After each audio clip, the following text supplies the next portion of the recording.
September. September, si Daniel balik-balik daw na umiiyak.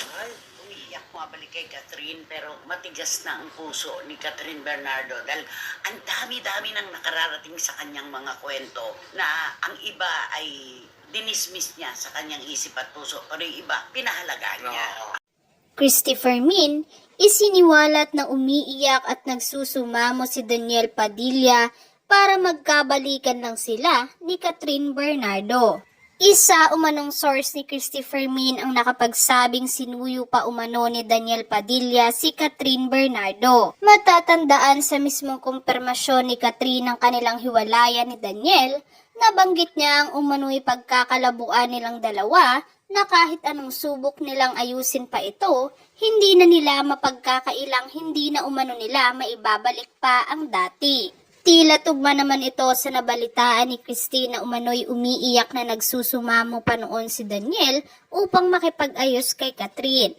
Meron akong source na nagkwento sa akin kung paano at bakit nagsabi na si Catherine sa kanyang mga magulang tungkol sa kanila ni Daniel.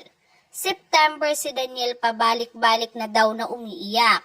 Bumabalik kay Catherine pero matigas na ang puso ni Catherine Bernardo.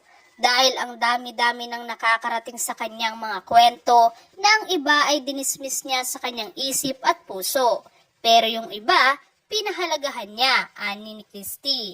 Ngayon, hindi naman alam ng magulang ni Catherine ang nangyayari. Hindi nagsasabi si Catherine. Napansin na lang daw ni Tita Min at ng father niya na hindi halos makakain.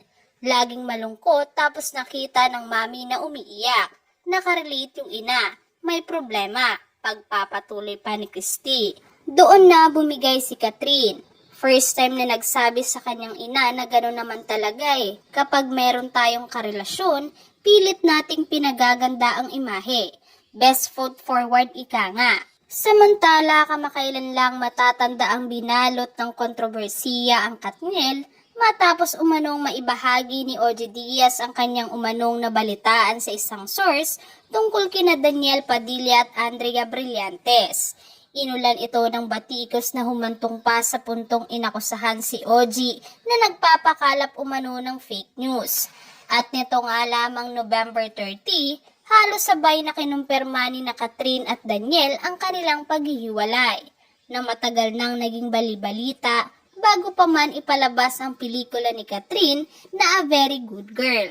Sa pamamagitan ng kani-kanilang post, naglahad ng saloobin ng dalawa upang ipaunawa lalo na sa kanilang mga fans ang parehong desisyon na mayroon pa rin umanong respeto at pagmamahal.